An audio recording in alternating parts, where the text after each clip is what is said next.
Hello, everyone. Welcome to a very interesting webinar. Depending on which part of the world you are in, salutations of good morning or good afternoon or good evening. I know we have audience joining us from various parts of the world. It's an interesting discussion we are looking to have today on accelerating transformation through cloud and SaaS adoption. And we would be focusing on APAC experiences. This is a webinar that's hosted by IBS Intelligence together with Temenos. Just to give some interesting perspectives before we jump into the discussion,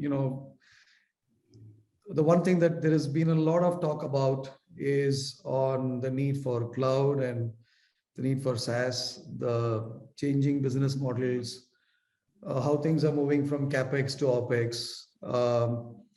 There is a demand for driving scalability, flexibility, and reliability.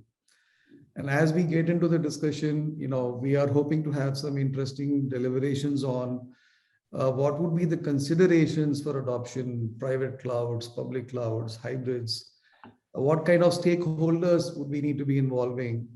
And that's a discussion that I know a lot of people in the audience would be very keen to talk about. We will also try to actually touch about some of the ecosystem factors that should also be looked at from a regulatory standpoint, how competition and compatibility is shaping the ecosystem.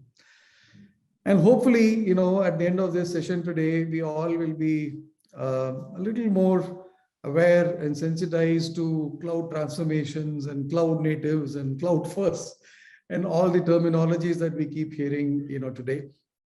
Without much delay, let me introduce the eminent panelists we have today. We have with us SV Venkatraman, Venki. Venki is the Managing Director at ANZ. He's joining us today from Bangalore. He heads the global in-house center for ANZ Banking Group, staffs over 6,000 people in operations and technology functions there. Venki, as many of you in the call today may also know, has done many hats before, including as the Chief Operating Officer at the bank and managing institutional banking operations, in India.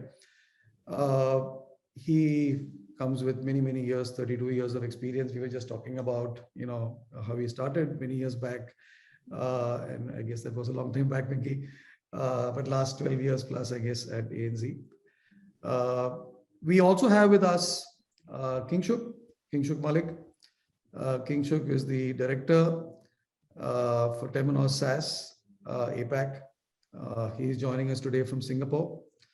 Kingshuk, again, 27 years in the banking technology industry. He's always been in the banking technology industry, working with many firms, and the last 16 odd years with Temenos. Quite an interesting anecdotal information. Both our panelists today are alumni of IIT Kharagpur. We just discovered that, and before we started this panel, we were having a very interesting chat about hostels in IIT Kharagpur. So any of you out there from IITK, you have some alumni out here on the panel here. So without dragging this further from my end, I want to invite Kingshuk, if you don't mind, Kingshuk, to actually share with us your perspectives before we get into a more detailed panel discussion. But before I ask Kingshuk to share his deck, a little orientation on how we structure the discussion today. We would be having Kingshuk share some views, and then we have a discussion around the topic we have with the panelists we have, and then we will open it up for questions from the audience. But you can't, if you're in the audience, then it's going to be hard for you to do anything else. We want you to stay focused, and one way for us to actually have your thoughts and your feedback periodically is to actually request you to actually share your thoughts over some polls, which we would be running periodically.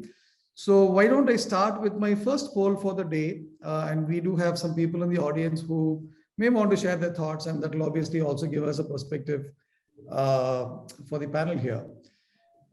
Just to give you a sense, the questions that are being posed are not known to the panelists as well, and they are also being invited to share their views. The question on the table is, what, in your view, would be the most critical reason for cloud adoption? Unfortunately, all of the above is not an answer. So you have to choose one of them. So is it faster time to market? Is it significant cost benefit? Is it enhanced security, or is it the ability to scale, right? I guess beauty lies in the eyes of the beholder. So let's see what our audience have to say. And I have 10 seconds more before I close the poll. And while the poll is on, I just realized I have not introduced myself. My name is Ram. I am the senior partner with Cedar. Cedar is the parent firm of IBS Intelligence, the host for today's webinar. Okay, I think we have come to the end of the poll, and I'm closing the poll, and I am sharing the results. Okay, what do we have there? Ability to scale actually stands out as the number one factor. Venki, are you able to see the poll answers there on your screen? Okay. Yeah. So ability to scale is right up there. Faster time to market and significant cost benefit are tied up at number 2. So that's interesting, and I think that gives us some food for thought. Kingshuk, so maybe with that input, if I may request, Kingshuk, floor is yours. Thank you, Ram, and thank you, Venki, also for joining this panel. I only have a few slides to share, which let me just try to share the screen here.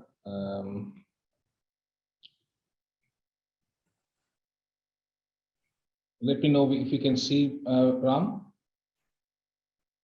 Yes, we can. Great. So, the topic for today is, as you said, the accelerators for transforming the bank's journey, right? Especially in the APAC context. And I will briefly talk about first in terms of what are the challenges that banks in general in the industry are facing today from a business perspective, right? So that just we can put the challenges in context. The first and foremost is that I think, as we all know, that the speed of change in our industry is really, really staggering, right? Because of the advancements in technology and the expectations from customers, the speed of change is really a lot in the banking industry right now. So, and that sort of triggers the need to innovate and the focus on time to value, because unless you're able to innovate quickly and do so at a very quick, at an alarming rate, you would be losing market share to your competition. So cloud and SaaS, as we all know, have been huge enablers for this disruption, right? I mean, the journey started since I think AWS took the first steps towards the end of 2000. And in the last 20 years, we have seen how all the cloud providers have brought in disruption by removing these barriers, by delivering innovative technologies. And right now in 2021, moving into 2022, adopting cloud or SaaS are seen as essential, absolutely essential to achieve the desired agility, to get to market quickly. And then either you pivot to other businesses or expand on your current business, right? So that's what cloud and SaaS have really enabled. On top of that, the need to connect with an ecosystem and leverage multiple vendors to help you innovate further. The concept of ecosystem is actually much more pronounced these days because advancement in technologies and the ready-made integrations, banks can take advantage of this ecosystem and innovate much, much faster than what they were able to do earlier.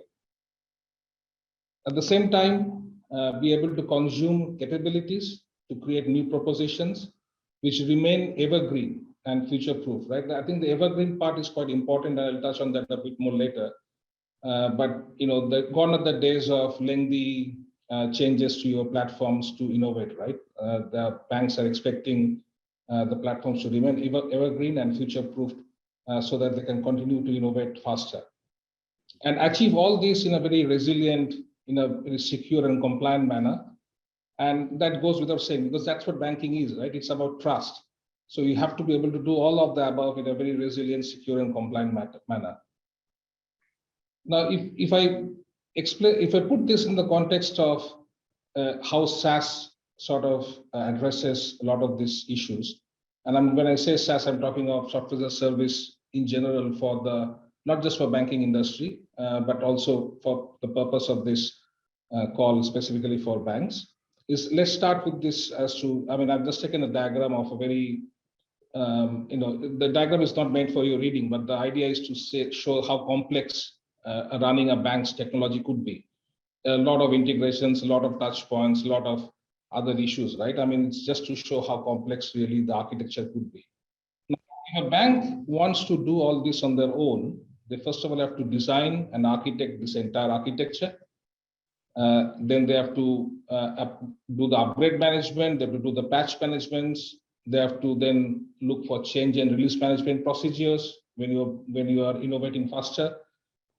On top of that, you have to do the monitoring of the infrastructure, of the platform, of the applications, govern the data that resides within your perimeter, then provide the relevant security monitoring and controls, and set up your network operations center, your security operations center.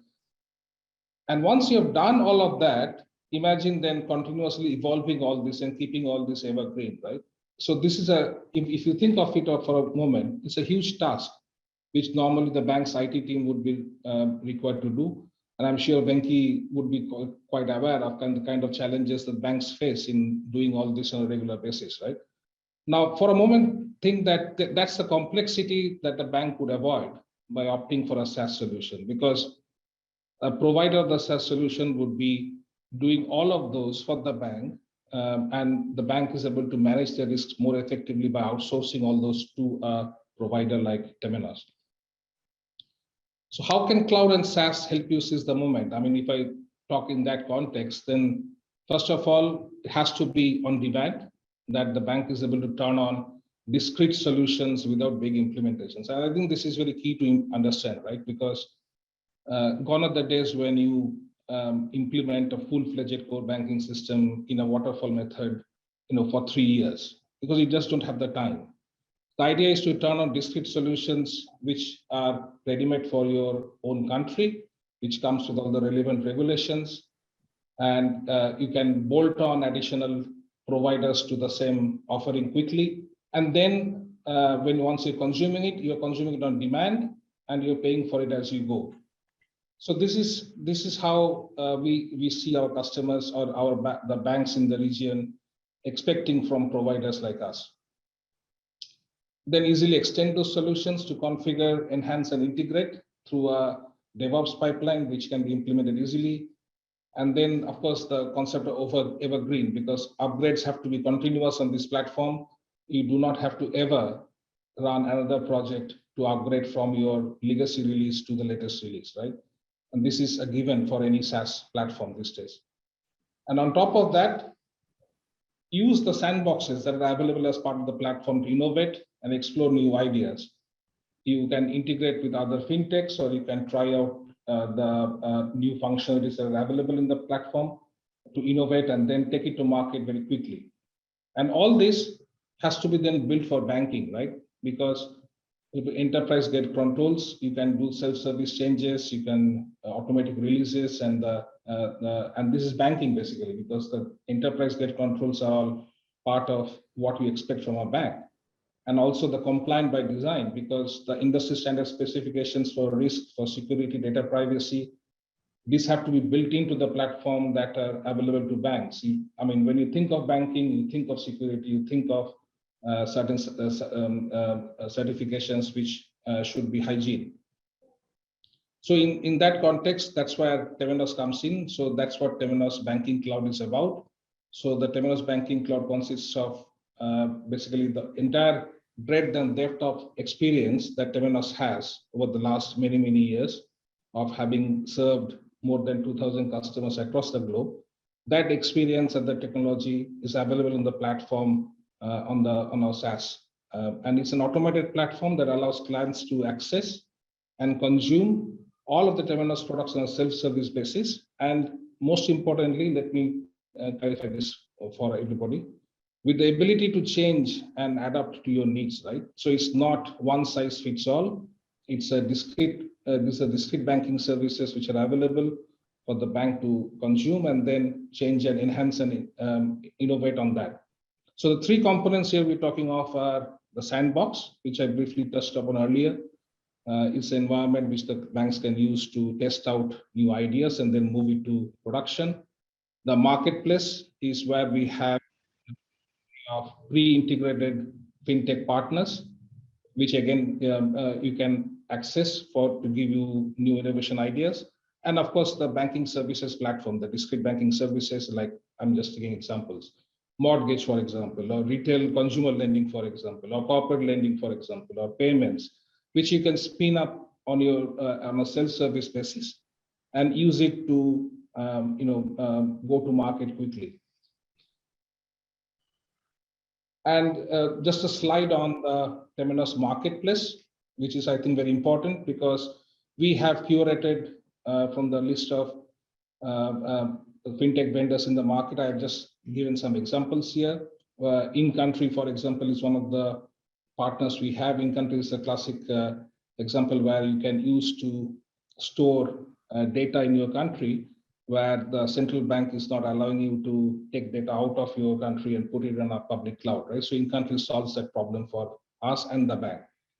Wise, I think Wise is a very famous fintech provider in terms of remittances, and Axiom SL, Equifax is again one of the providers for credit rating across the region. So all these are part of our marketplace.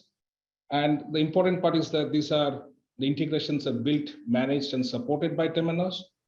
These are turnkey integrations into our services, and what you are getting is a single support experience, single billing experience, and a streamlined contract in a click-through basis. So you do not have to go and speak to all of them. Once you are in the sandbox environment, you can test out these partners, the capabilities they provide, and then promote them to production on a touch of a button. I would like to finish off with 3 case studies in the region that I would like to talk about here. So first one is a greenfield that in Australia called Judo Bank. They were a challenger bank in the SME banking arena, and they actually took advantage of our country-specific functionalities in Australia and went live in a record time of 12 weeks. 12 weeks for a bank to start their operations on a banking platform. And that's phenomenal when you think of it, right? They have been live since then. They have expanded their business, and they are one of the premier challenger banks in Australia right now, who are offering really pioneering services to the SME sector in Australia. From a migration perspective, when I say migration, this was, I can't put the logo of the bank here because of NDA purposes, but it's a large retail bank in Southeast Asia who were running on-premise, and they migrated to our SaaS platform with about 2 to 3 million customers and accounts, which is a significant migration for a bank of that size. We took them live, and they've been live on the platform for a while now. When you think of an existing bank, they migrating to a SaaS platform, this is a classic example of how a bank in a developing or emerging economy has successfully used the power of cloud and SaaS to enhance their business further. And last but not the least, VLab. I mentioned them because they are using our technology for multi-cloud, and this is also gaining quite a lot of traction these days because of risk management purposes.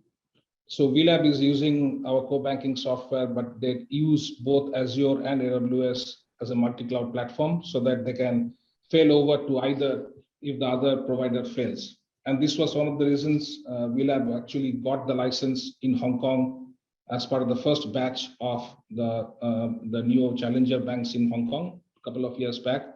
But they're using our software to enable this multi-cloud platform for them on cloud. So that's all I had to say, Ram. That's all I think I had to cover. And back to you, Ram, for further questions. Thank you. Thank you, Kingshuk. That's quite interesting. Appreciate that session and some key words, or as we move into the panel, I will be coming back to you on some of those very interesting terminologies that you had talked about. Before we jump into the expert panel session, so why don't we actually have our audience tell us what they think about the next question that we have for them, which is the most important factor for the SaaS model to succeed, in your view, would be, is it the availability of products on SaaS platform? Kingshuk talked about a lot of the marketplace products that they have.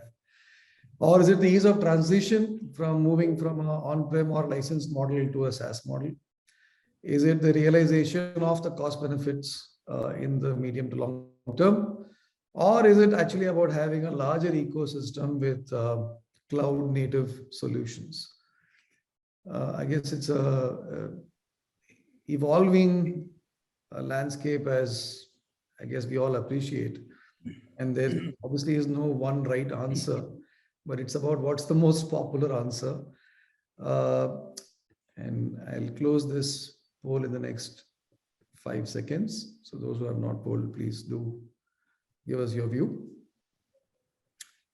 Okay, so what do we have here? That's interesting. Ultimately, it's the money, honey. Realizing the cost benefit in the long term, it seems to be the single most interesting, or it's actually very closely followed by a larger ecosystem with cloud native solutions.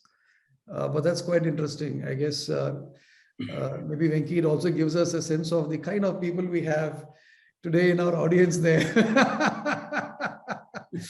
All right, so maybe I'll probably use that cue to actually start the discussion with you, Venki. And we all know that these two terms, cloud and SaaS, are being so used so interchangeably, between what we call as consume on demand and pay as you go. I mean, these are all phrases that we have now become part of the vocabulary. How, I mean, in your view, Venki, are they similar? Where do they converge? Where do they diverge? Your take on these two very interesting terminologies here. Thanks, Ram. Firstly, thank you so much for having me here. And it's an absolute pleasure to be talking to you and Kingshuk and several others and share some thoughts. So let me complicate this mix by adding one more term, which is hosted services, right? So you have cloud services, you have hosted services, you have SaaS. So all of them appear the same. Is there a difference, etc., etc.? So the way I have understood this, and I hope it is correct, is that cloud is availability of applications, platforms, infrastructure on the internet, and SaaS is one element of it. So I'm sure there are several engineers here, so we'll put a mathematical equation. To me, cloud services is equal to SaaS plus PaaS plus IaaS plus a delta, and the delta is what is going to come. We don't know which way it's going to go. So simply put, it's a subset of, it's a cloud services, hosted services is a subset, hosted services, cloud is a subset of hosted services, and within that, software as a service, infrastructure as a service, and platform as a service is probably embedded within it. So when we talk of SaaS, we are talking about a software delivery model. When we talk of cloud, we are talking about a little more than that, including infrastructure, databases, servers, etc., etc. So SaaS is a component of cloud computing. Cloud is a larger, much larger piece of action. And some differences could be, SaaS is usually you are renting a business application. In cloud, you're probably renting the entire virtual server infrastructure, etc. So both are rental businesses, but one is a slightly wider connotation. The second one is probably the services offered. So SaaS is typically restricted to applications, and cloud is, as I said, servers, databases, the whole sort of infrastructure and platform piece gets added. Minor differences on the way you manage data, not too much of a difference in both. I think the data can be owned largely by you, but Cloud is a little more trickier, but SaaS is your data with retained for you. So to my mind, these are it. The big similarities and differences, and the big benefits are similar. They all reduce risk. They all allow you to scale up. They create revenue opportunities.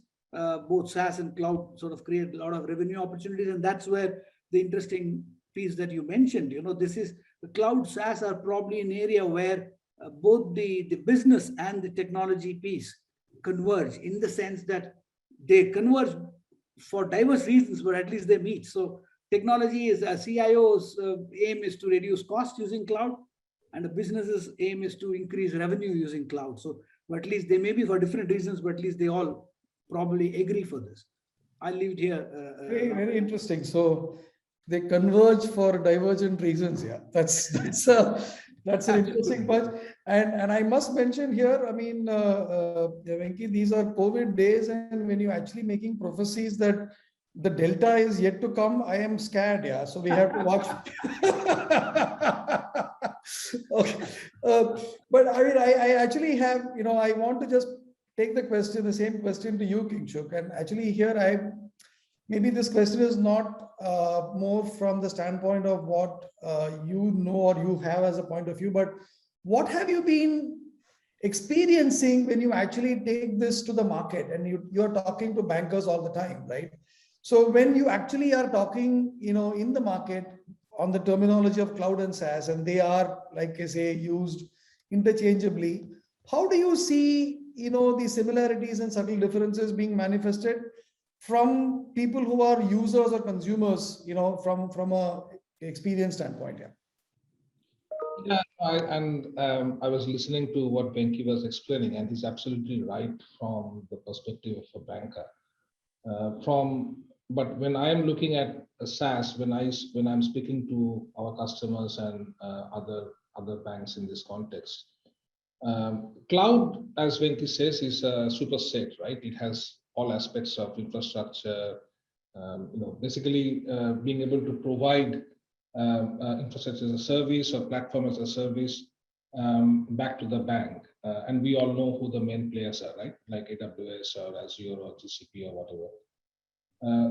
When I'm talking about SaaS to the banks, we're talking of software running on cloud, right? So that's software as a service, which is dependent on the underlying PaaS or IaaS platforms from industry leaders like Microsoft or AWS or GCP.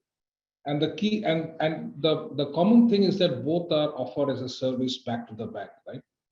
The bank can always buy chipsets and machines and start building from the ground up, but they don't do that. They go to a service provider like AWS or Azure.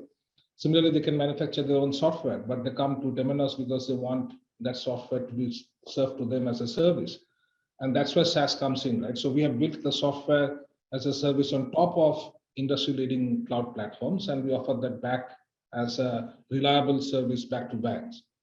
And the main difference, I would say, when we are talking about cloud and SaaS to our customers is the governance aspect from a vertical perspective, right? In the banking world, and going back to that evergreen concept again, it's important that the SaaS platform has that element of governance which Temenos provides to make sure that the platform is adhering to all the regulatory requirements of a particular country, whether it's security or whether it's regulatory reporting or anything else. We govern that aspect proactively and make sure that those changes are applied on the platform so that, as I said, the bank is able to consume that without any further enhancements from their side. And from a cloud versus SaaS, that's the main difference I would say that SaaS brings to the table when I am talking to a customer. Yeah, this is very interesting. You mentioned something there, Kingshuk. You used the word reliability, right? And I mean, if I can ask you this question as an industry player, right? How much does, reliability and experience of the service provider, how does that make a difference, when a bank is making a choice of its partner? Yeah. Very good question, Ram, and glad that you asked it, because I think that's where I think I'm really proud of the work that we have done in Temenos. First of all, just to take a step back, when I said reliability, so reliability is part of the of the platform, right? The reliability engineering is the key aspect of how we continue to deliver a cost-effective, a reliable service to our customers. And this goes back to the fact that whatever revenues we get from our business, a significant large chunk of this, and this is public knowledge, right? We're a public company, gets reinvested back into providing that reliability engineering on our platform. And just imagine, we are running 50 banks already on our platform as of today, another 20 odd are implementing right now. So with the collective experience of running 50 banks as live operations on our platform, that's a huge amount of experience. Possibly would only be matched by the biggest of banks, maybe even not. So that knowledge that we have in terms of how to engineer reliability into the platform, or through all aspects, right? Monitoring or enhancements or upgrades or whatever, that goes a huge way on providing a very reliable service back to the customer, and also translates into cost savings for the customer, because the more reliable we make the service, the better it is, the cost savings is passed on to our customers. Does that help answer the question? No, it does. And I'll actually, go across the fence, to the banker in the room here. So Venki, I mean, if you were to actually tell me, from a banker standpoint, I mean, these are the considerations or the drivers for adopting cloud, right? Besides the fact on what would be used as factors in determining the service providers, what would your top 1 or 2 or 3 picks be? Before that, let's look at some numbers, right? I think since I'm a banker, I must throw some numbers, otherwise no. So one is the global public cloud expenditure is now 3 times over what it was in 2014, some 70 odd billion to 200 odd billion. And AWS, Amazon's sort of cloud services, is now a $10+ billion business. So there is something that these cloud providers are doing, right? And there are some drivers that is working through really well. And from a Australia point of view, the SaaS bit is really almost 68-70% of the total cloud or hosted service expenses, right? So both the SaaS and cloud bit are fast growing. And why are people willing to adopt it? To my mind, the first one, and this is very ANZ point of view, and I'm sure other banks will probably agree, is agility. And being agile, ability to improve product offerings, come up with new products, able to generate better outcomes for a customer is something really good. For us, cloud empowers ANZ to be more innovative, more agile, more customer centric. I think that's the big driver. Similarly, what we are looking at it is, can it keep delivering incremental value to customers? I think that's where I said new product launches, product extensions, easy. I mean, I remember when we had to launch a new product way back when in Grindlay's time, just changing the fixed deposit, the way we handle fixed deposit was a several months affair. And we cannot have that level of inagility in the markets today. We will not be existing. Similarly, it also improves the customer experience substantially and allows you to scale. So you had those 4 points in your 4 or 5 points in your poll, and I think all of them are important. To my mind, agility is the number one driver, which is pushing banks towards this. Everything else comes through later. Agility and ability to deliver strong customer experiences is probably the 2 drivers that I would talk about. Very interesting, Venki. Agility, and you also interestingly use the word inagility. I think that's. I don't even know if it's a right word. I mean, whatever it doesn't matter, but it conveyed the message, and I think clearly we do see banks actually wanting to be more agile, and agile is a terminology also being used in other areas as well, and we're not going there. But you actually made another reference, Venki. You talked about public cloud expenses actually moving 3x in the last 6 years or so, right? Which brings me to a very important question, which is about this public and private clouds and this hybrids, right? And one would assume that there is a growing preference towards hybrid, increasingly, right?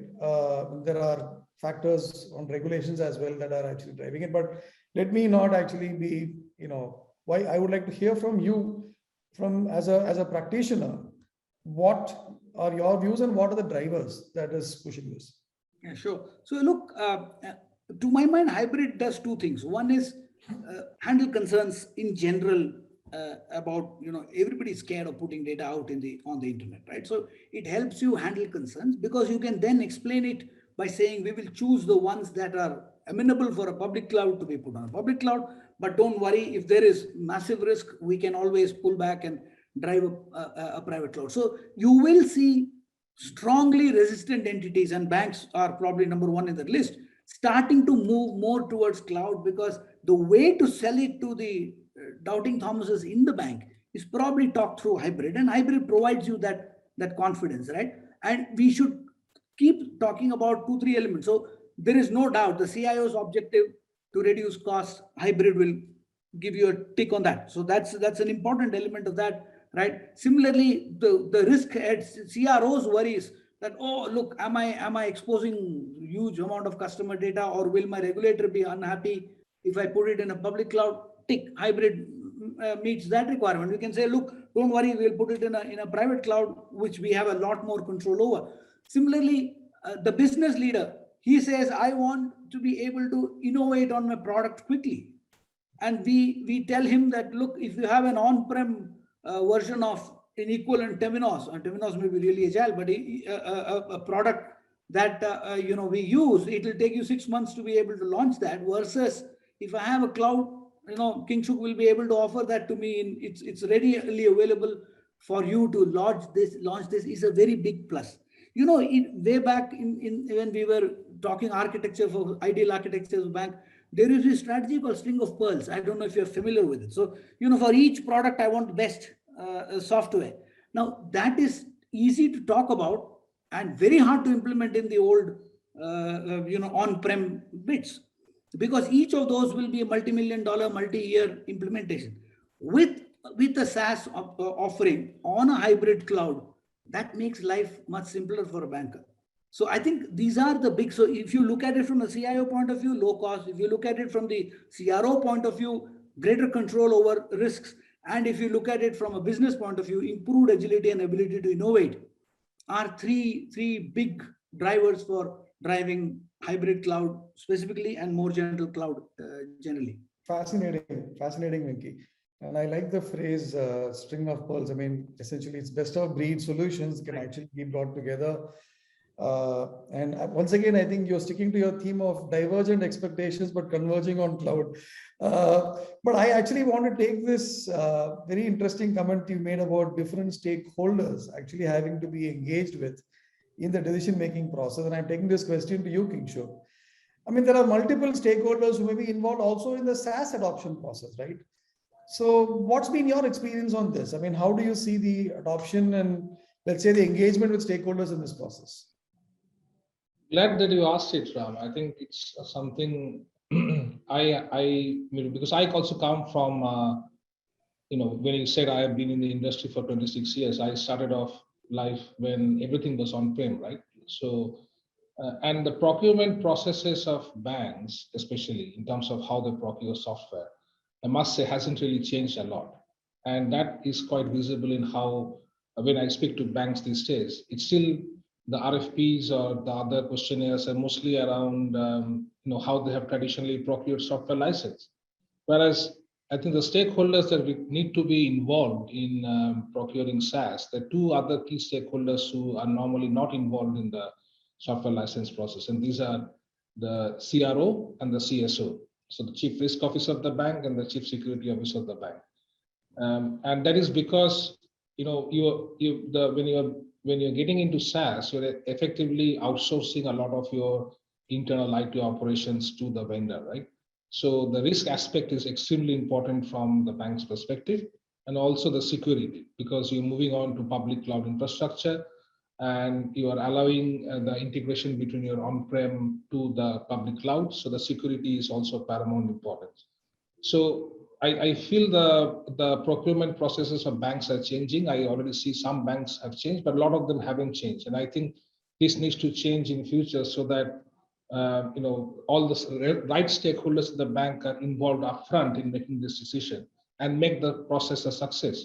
That would be my view.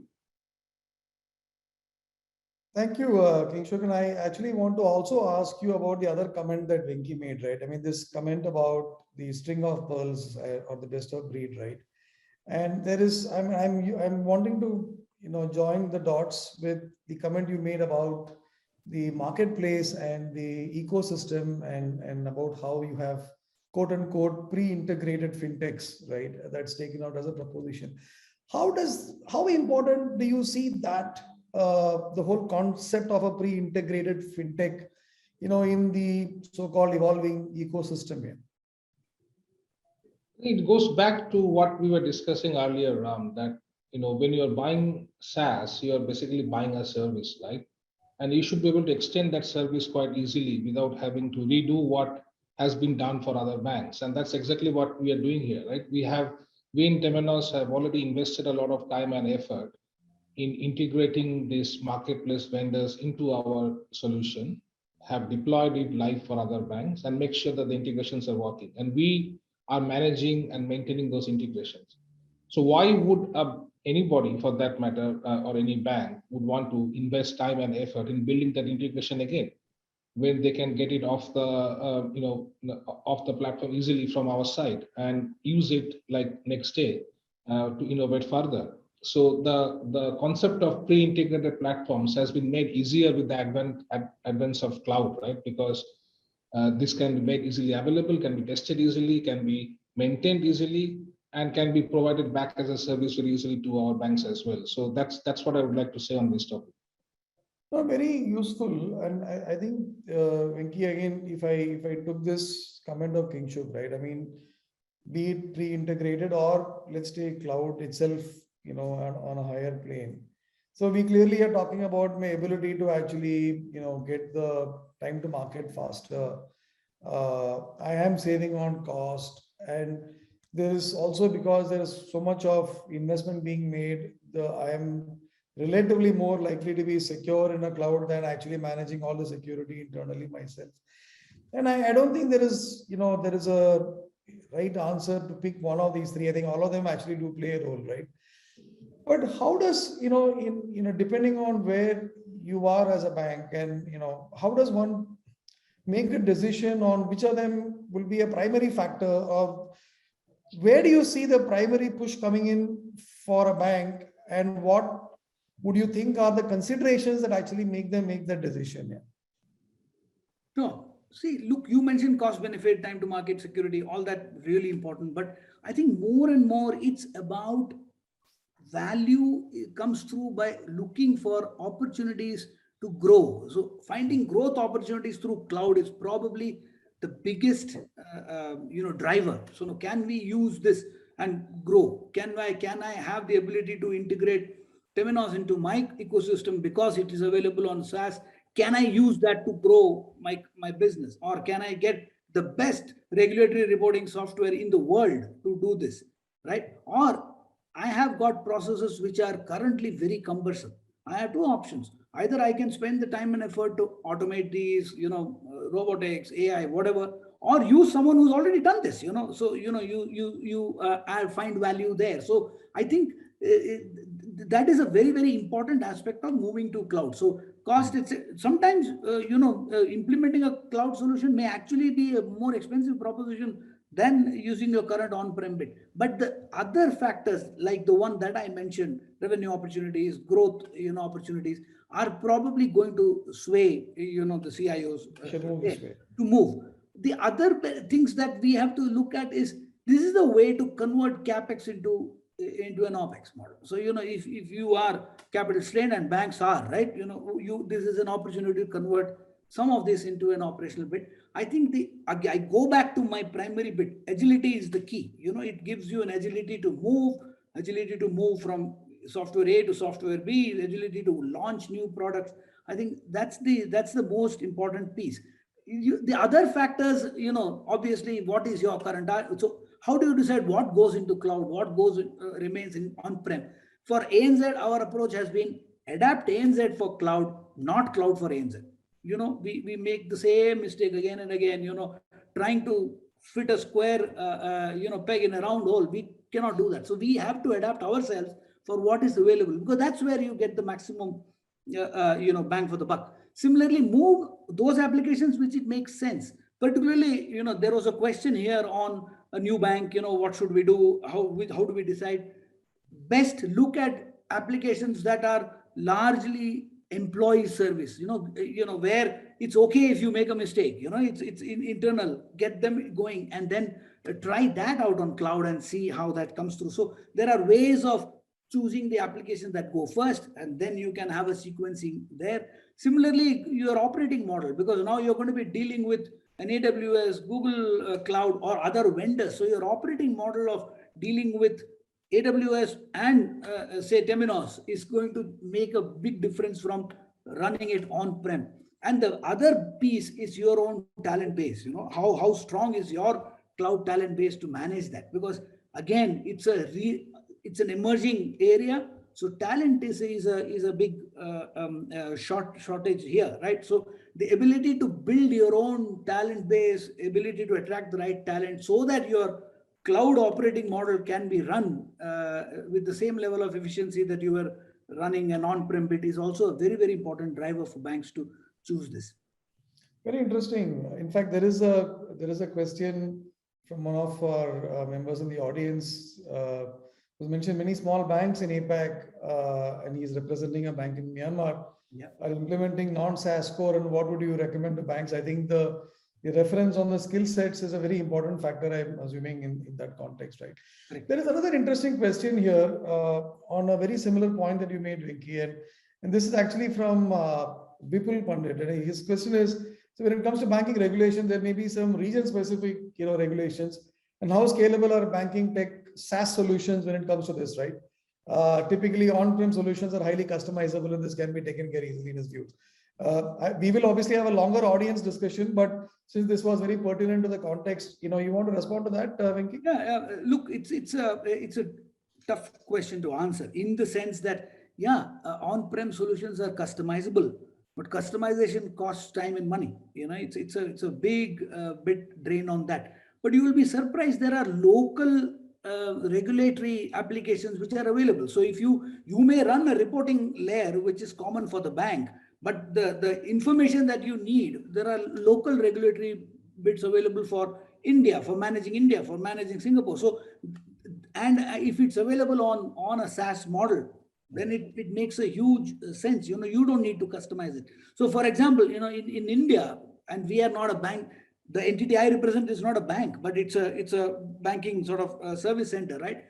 There are huge number of regulatory requirements that we have to meet, labor, this, that, and the other, like any other performing entity. And you try doing this, with an on-prem bit, it just keeping pace with the changes is very hard. But what we did last 2-3 years ago, we signed up with a local vendor, right, available on software as a service. And, any change, they make the changes because they are doing it en masse for 50, 100, 200 customers. So, and their ability to do that, because that's their core business, is much better. So it's a tough call, but particularly when you talk of regulatory piece. But I still believe that's an area where a SaaS model would probably make a lot of sense, because you have the ability to integrate different countries' individual models with your own core reporting platform. Thank you, Venki. That was obviously very insightful. Yeah. Before we get into the last section of our webinar today, time for a quick poll, and then we will jump into some audience questions. So here is my poll number 3, and the question is, I don't know if this is it. Give me a second. Just trying to get the.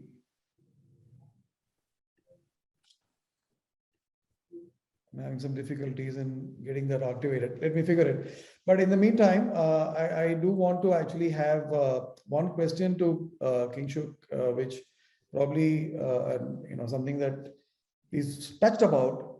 We talked about flexibility, we talked about scalability, we talked about cost efficiency. Your take on this, Kingshuk? I mean, from a SaaS standpoint, is there a point you want to make to our audience today on these three areas here? Yeah, I mean, see, to me, if I look at the 3 points you mentioned, flexibility, scalability, and cost efficiency. Cost efficiency is actually one side of the coin, the other side being flexibility and efficiency, right? Scalability. What you have to remember, the reasons why the cloud have become so successful is they provide extreme flexibility and extreme scalability at a very cost-effective, cost-efficient manner. And I see questions around flexibility coming up in the audience questions as well. The previous question you're talking about in terms of being able to adapt the platform for regulatory change, that is also related to flexibility. So what I would like to say here is that you need to choose a platform, or when you're choosing the SaaS platform, make sure that you are buying a solution which has the right APIs and the right architecture to support you for such changes going forward. It enables the CI/CD pipeline for your organization. And the scalability is also depends on the architecture, because we have to use the cloud underlying infrastructure capabilities natively. And I want to give an example for that. Is one of our premier customers in North America for a buy now, pay later business. Over the Black Friday last year, they scaled from 2 million accounts to 7 million accounts over a 24-hour period. And that's a huge scalability if you think of it, right? 5 million loans added over 24 hours. And the good thing is they didn't have to send anybody to the data center. There was not a single call made to Temenos. The system performed just as seamlessly as required to scale up and then scale down again when the Black Friday madness was over. And that is testament to the fact that the SaaS and the cloud platforms are able to scale in that manner without any further involvement from anybody, right? And that also translates to cost efficiency, because our customer would only be paying for the usage of the platform for the time those loans are active, not for they don't have to pre-purchase the capability. They do not also have to continue to pay that after the loans are over. So as I was saying, the cost efficiency is actually reverse of the same, the flexibility and the scalability that the SaaS and cloud platforms provide. And I'm assuming this cuts across application areas, and it is not necessarily linked to any specific area, right? So, I mean, the reason I was asking this is there is a question from Abhishek Ashish, who's in the audience. And his question is, in case of core banking applications, banks do a lot of customization in the core application depending on their process and product offering, right? But how do you see this actually, how do you see core banking applications moving into public cloud, considering the amount of customizations that banks need? Kingshuk. Yeah, so it's a good question. And this is a constant struggle, one of the education that we need to do for our banking customers as well, right? So I think the idea is to move away from writing code to change the product. So first, what is important is to have a very flexible, resilient product factory to enable you to create new products quickly. And then having the right set of APIs with the right set of documentation and sandboxes to test it out, to provide the right type of developer experience who can then tweak those products correctly for the bank's needs using toolkits, and then promote it from test dev to the production environments using a CI/CD pipeline. Fail fast approach, right? I mean, you test quickly, you fail fast. If you successfully move it to production, otherwise you make the changes later. So that approach towards core banking has to really be adopted by banks and move away from the traditional waterfall approach where you agree to requirements over a period of months with users and then apply it and then test it. And this results in long projects which are not going to help the banks at all in the coming days. I guess we're all witnessing the change as it is happening now, and maybe when we meet again in 5 years, that 3x that you talked about, Venki, may actually be 30x. We don't know. But actually, there is a question from someone who's He was saying, what is the main reason for the slow adoption of SaaS and what is really scaring the bank? So this is another contrarian view here. So Venki, you may want to share your thoughts. Look, if I knew it, we could have sort of changed it, but let me give it a shot. Right? So I really believe that bankers are still worried a lot, I mean, scared a lot, because, you know, anything where they are losing control or they are perceived loss of control scares them. Regulators can also do much better in the sense that they should be promoting this. And then that question that you ask, Kingshuk, is the biggest one here. I want to adapt. I want the product to adapt to my process. I do not want to learn anything new. I want to handle the way I was doing fixed deposits earlier. I want to do it exactly the same way. Is the biggest resistance. So I think the day banks realize that adopting their own process to the cloud, to SaaS, to the application that is available is a far more effective piece than trying to adapt the solution that is available to your process, I think is the day this will change. So a lot of the resistance is because you are worried about managing the change with your people, with your staff, with your learning and development and things like that, right? The whole training agenda. So I think one is that. The second piece is the operating model is slightly different. You know, you do not have armies of people who are maintaining on-prem bit, but you need a few sharp people who can connect to the vendor. So there is a third-party vendor that comes in, and, you know, we started with this SaaS is SaaS on cloud, you know, application on cloud. So you need talent. So, and the availability of talent is another piece which is not easy at the moment. And particularly if you're not known to be a large technology led bank, you know, if you are a traditional bank, then you will not attract the right people in the game. So I think the talent availability is also a big question here.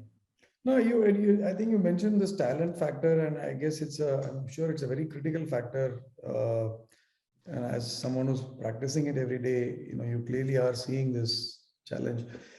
But there is another angle to this that I want to ask you, Venki. Now, one of the challenges that banks have, particularly when they are looking to take a SaaS journey, right? And going back to the change that you talked about, my historical approach to measuring the total cost of ownership or TCO is what's the license fee, what's the implementation, how much time will it take, and what's the maintenance charge, etc. Right? But now, as you moving from capex to opex, and the way the estimations are changing, right, and the ways of, you know, let's say the investments that are being made, you're talking about how we may have some local vendor managing. It's not about armies of people, but actually having, you know, a sharp focus set of people. I think the name of the game is changing and the ways of working is changing. I mean, what should banks really do to make this, you know, estimations or financial considerations be more, let's say, laser sharp? Yeah. So look, the TCO is a great metric, and you can still use TCO. There is no problem. But I think there is a little more detailing, you know, as you peel the onion, right? So one is compare the physical cost of buying your own hardware versus, you know, using the cloud infrastructure. So that's one. Processing power, you know, ability to incorporate new servers. So if you are scaling up, you need, you know, getting a server in, you know, doing all the making it ready for a bank's use is a large bit. You know, you can get the hardware in, but preparing it for the bank's use is complex.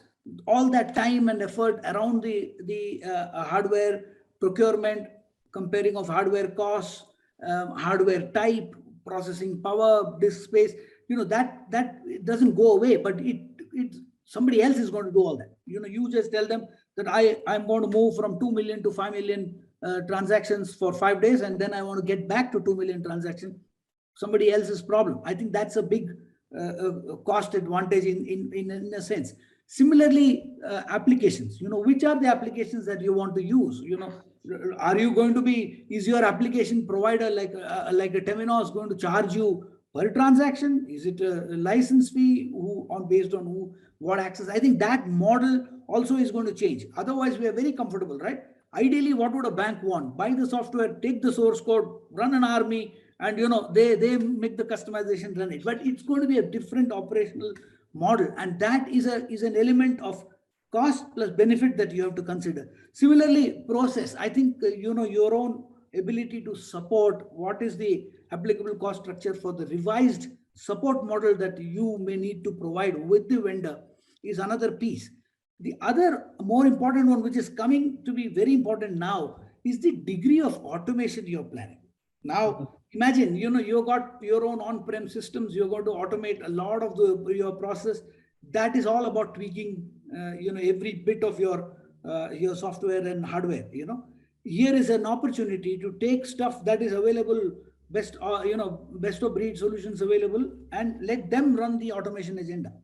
So it's a bit like, if you look at this adoption bit, it's a bit like the benefit of offshoring functions.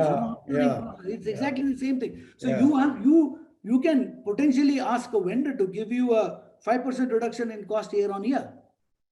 I don't think any bank which has got an on-prem facility is seeing a 5% reduction in their expense year on year. Absolutely not. Interesting. Whereas here you can hold them accountable for that, because they are It's bound to not, get you to it's that. not cost. It's not cost, but it's cost plus benefit, or in other words, it's about value, right? Value is having both Absolutely. quantitative and qualitative aspects to it. And don't forget the point I've been making, your ability to drive value of increased revenue out of this. Yeah. In fact, we've run out of time here, and maybe that's going to be my last question. And this question to both of you gentlemen. Someone in the audience asked this question. I'm just taking the liberty of modifying a little bit to pose it to you. If you were to actually pick one measure, only one measure, as the KRA of the success of a SaaS journey, what would that primary measure for you be? So I'll let Kingshuk answer that first. It depends, frankly speaking. There is cannot be one size fits all. But if I take the example of a retail bank, for example, who is looking at, say a core banking software or on SaaS, I always tied back to how the bank measures their success, right? What do they project in their discussions with their shareholders and all those things? What do they project as the key KRA for their success? And we link it normally to the cost of that KRA, or to say per account, for example, or per transaction on our platform, to say that how we have reduced it for the customer over a period of time. So we actually have added value to the bank's business by reducing the bottom line cost of their main KRA of the bank. That's how I would link it back to the success of the. Your KRA is about how you have augmented the bank's primary business strategic objective. I think that's how you are articulating it. Interesting. Pinky? So I want to use one phrase here: great customer experience at scale. If you can deliver great customer experience scale, I think your strategy has succeeded. Very well put. I think the title for our discussion today was about transforming driving the transformation, and I guess what better than actually articulating it as having great customer experience at scale. Thank you for that, Venki. Unfortunately, we will have to draw the curtains now, and we have 3-4 minutes beyond our scheduled time. Thank you everybody in the audience for actually being very participative. Hopefully it was informative. It certainly was very enlightening for me. Thank you, Venki, and thank you, Kingshuk, for being such great panelists here. It was wonderful.